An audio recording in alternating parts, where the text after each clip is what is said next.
with regard to relationships with those that are closest to us, like a husband or a partner, and the like-mindedness, how that you're talking about being in sync with yourself. And when you're in sync with yourself, it's easier to be in sync with another person that you're close to. You bring perhaps the most important focus to this conversation that could happen. Of course you did. In this way, when you think about a relationship with, as you say, the people who mean the most to you, the tendency is to try to sync up with them, which is a big mistake, because they're sometimes not in the spot you want to sync with. Oh, let me tell you. And your attention upon where they are takes you there too. In other words, you don't mean to sync with them, but you do, because your observation of what is a syncing up experience, isn't it? Whatever you're looking at, if you give your attention to it for more than 17 seconds, you get that momentum going, and you're part of that. And once it's crossed 17 seconds, you can no longer blame them. What? You can no longer blame them, because you've given your attention to that long enough that you have become like-minded with them. Think about that. It's like the mob rule. When a mob gets going, you think that there are not mobs anymore because there's not so much lynching happening in the parking lot. But there is mob rule. It happens with the teenagers. It happens in almost every group of people. It's like you kind of want to go along with the mob. And if the mob is high-minded, that's all right. We'd like you to resonate with your inner mob. I'm so excited in hearing this, because more and more in the last year that I've been listening, I'm getting better and better at recognizing when I'm starting to dip from the disc that I want to be and intend to be when I'm around somebody else. And sometimes even being around myself, I can hear my thoughts and go, that was really unresourceful. Look at how pretty the trees are. And I start retraining myself to be in a better place, and then I feel better. All of that is wonderful, and everything that you said is on point. So now say it from the framework of what you just heard today, new from us, about the like-minded. Say it from that point of view. Then I'm more like-minded with my inner source, my inner being, I mean. And what we would say, using most of the words that you just used, are, I can feel that my thoughts are not like those of my source. Right. I can feel that these thoughts are not like those of my source. They're like the petty teenagers I grew up with, or they're like the fearmongers on CNN.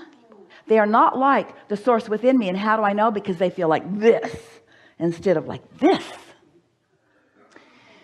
With regard to the relationship with those that are closest to us, like a husband or a partner, how, when you have the physical relationship, you have to say to yourself, I'm reaching for like-mindedness apart from you. You have to say, don't say it to them, they won't like it, but you have to say and mean, I love you so much, but you are second on my list. I love you so much, but you are second on my list, because my inner self is first. And I will not sacrifice that relationship for this one. I will no longer sacrifice my like-mindedness with source in order to validate you in a conversation. The other day, Esther was complaining to someone, her daughter. That's not like her. Well, it is occasionally like her. It always feels terrible when it happens, but she was complaining about something to Tracy on the telephone. And it was really valid. What Esther was saying, it was so valid. It was so valid. It was so valid, so validated, so continuing to be validated in Esther's experience. It was truth and reality, and Esther was on her broom. And Tracy is going, and Esther could hear water running and dishes banging and other things going on in the room, and Tracy had put on the speakerphone and was continuing on with her day. She was probably in another room. And Esther said, "Are you listening to me?" And Tracy said, "Not really." And then Esther said, "Well, I want you to know it makes me really mad that you will not come here with me and feel bad with me in this moment." And then they both laughed, because Tracy just was not going to go there. She was just not going to go there. She was just not going to go there. And Esther felt betrayal for a moment. What do you think I pay you for? I pay you to be my negative sounding board. Of course, that's not the way Esther feels, but in that moment, Esther felt betrayal, because somebody that she wanted to agree with her about something that was not going well in her experience would not come. The little rascal acting like Esther's own inner being. Because the only reason Esther feels negative emotion is because we won't go there with her either, you see. And so you have to put your relationship with your inner being first. That's what Tracy was doing. She was not going to give up her happy, lighthearted moment to soothe someone who ultimately in that moment was not soothable.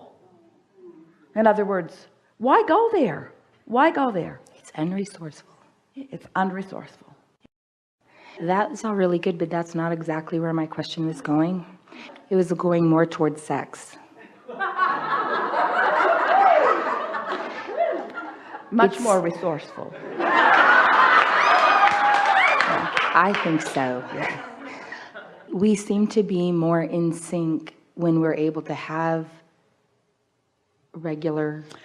Well, you've got the cart before the horse here a little bit. Who's drawing the dirty pictures now? He looks really red. Yeah, it was him. In this sense, if There a line feels more distance when we're not. Or is the wanting to be together a symptom of the alignment that you've already prepaid for? I'm not following. In other words, you are expressing like the action is the reason for the alignment. We are submitting that the alignment beforehand was the reason for the action. And that the alignment was there, and that's why the intimacy felt wonderful, rather than the wonderful feeling intimacy is what brought you into alignment. We seem to be in sync with each other, more like-minded, when there is more intimacy, physical intimacy. Well, it's logical, isn't it? It seems, but why is that? And I guess the follow-up to that is, do we ever transcend that physical? I guess it would be support, that the physicalness, the physical intimacy supports the like-mindedness, the alignment that we feel. But you see, we know that that's the way you want to say it. And we are not ever going to say that you cannot perform an action that does improve the way you feel. For example, you could be in a very bad mood and you could get out and take a walk and start walking and breathing and taking your mind off of the things that were bothering you, and you would feel better. So we acknowledge that there are actions that can improve the way you feel, for the reason that the action often distracts you from the attention to the subject that had a vibration that was full of resistance. But we are not really wanting to teach action to change vibration. We want to teach deliberate intention about the way you feel to change vibration, which then inspires the action.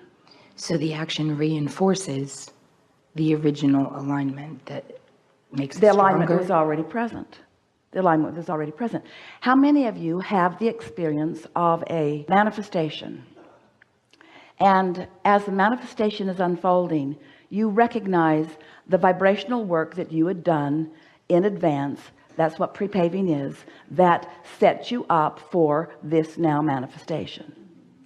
And so if you understand vibration, and if you understand emotion, and you do something about contouring your thoughts for the purpose of the good feeling emotion, and then the action and other ideas are inspired from that basic place of alignment, everything will go better for you.